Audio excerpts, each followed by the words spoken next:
ಸಮಸ್ತ ಕನ್ನಡಿಗರಿಗೆ ರಾಜ್ಯೋತ್ಸವದ ಶುಭಾಶಯಗಳು.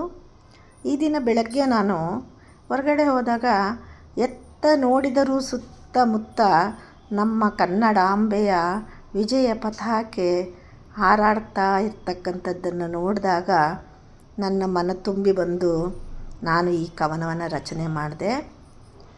ಈ ಕವನವು ನಿಮಗೆ ಇಷ್ಟ ಆಗುತ್ತೆ ಅಂತ ನಾನು ಅಂದ್ಕೊಂಡಿದ್ದೀನಿ. ನೋಡು ನೋಡು ಹಾರುತ್ತಿದೆ ನಮ್ಮ ಬಾವುಟ,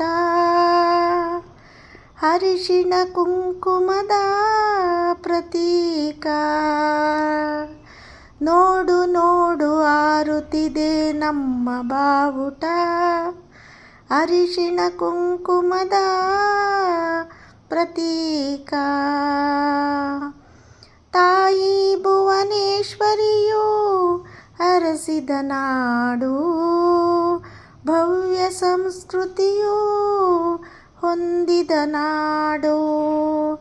ತಾಯಿ ಭುವನೇಶ್ವರಿಯು ಹರಸಿದ ನಾಡು, ಭವ್ಯ ಸಂಸ್ಕೃತಿಯು ಹೊಂದಿದ ನಾಡು. ಸುತ್ತ ಹಸಿರುವನ, ನಡುವೆ ಹೂಬನ, ಸೌಹಾರ್ದತೆ ತುಂಬಿದ ಕನ್ನಡಿಗರ ಮನ. ನೋಡು ನೋಡು ಹಾರುತ್ತಿದೆ ನಮ್ಮ ಬಾವುಟ, ಅರಿಶಿಣ ಕುಂಕುಮದ ಪ್ರತೀಕ. ಅರಿಶಿಣ ಕುಂಕುಮದ ಪ್ರತೀಕ. ಗಂಧದ ಗುಡಿಯಿದು, ಹೊನ್ನಿನ ಗಣಿಯಿದು, ದಾಸರು ಶರಣರು ನೆಲೆಸಿದ ನಾಡಿದು. ಗಂಧದ ಗುಡಿಯಿದು, ಹೊನ್ನಿನ ಗಣಿಯಿದು, ದಾಸರು ಶರಣರು ನೆಲೆಸಿದ ನಾಡಿದು. ಸಿಂಧೂರವೆಂಬುದು ನಮ್ಮಯ ಉಸಿರು, ಅದಕ್ಕಾಗಿ ಹೋರಾಡಿದರು ನಮ್ಮ ಯೋಧರು. ಸಿಂಧೂರವೆಂಬುದು ನಮ್ಮಯ ಉಸಿರು, ಅದಕ್ಕಾಗಿ ಹೋರಾಡಿದರು ನಮ್ಮ ಯೋಧರು.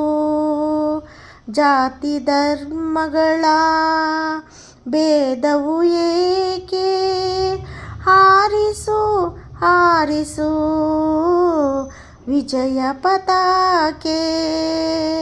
ಹಾರಿಸು ಹಾರಿಸು ವಿಜಯ ಪತಾಕೆ.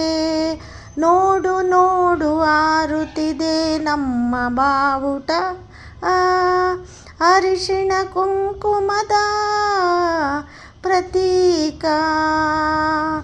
ಅರಿಶಿಣ ಕುಂಕುಮದ ಪ್ರತೀಕ. ಜೈ ಕನ್ನಡ ಮಾತೆ, ಜೈ ಭುವನೇಶ್ವರಿ, ಜೈ ರಾಜರಾಜೇಶ್ವರಿ. ಎಲ್ಲರಿಗೂ ಧನ್ಯವಾದಗಳು. ಈ ಒಂದು ಹಾಡನ್ನು ಶಾಲೆಗಳಲ್ಲಿ ಶಿಕ್ಷಕರು ಮಕ್ಕಳಿಗೆ ಕಲಿಸಿದರೆ ತುಂಬ ಚೆನ್ನಾಗಿರುತ್ತೆ. ನಮ್ಮ ಒಂದು ಯಾವುದೇ ಒಂದು ತಾಯಿಯ ಭಾಷೆ, ತಾಯಿಯ ಅಭಿಮಾನ ನಮಗೆಲ್ಲರಿಗೂ ಇದೆ ಅಂದಮೇಲೆ ನಾವು ಇದನ್ನು ವರ್ಷ ಪೂರ್ತಿ ಆಚರಣೆ ಮಾಡಿದರೂ ತಪ್ಪಿಲ್ಲವೆನ್ನುವ ಭಾವನೆ ನನ್ನದು. ಧನ್ಯವಾದಗಳು.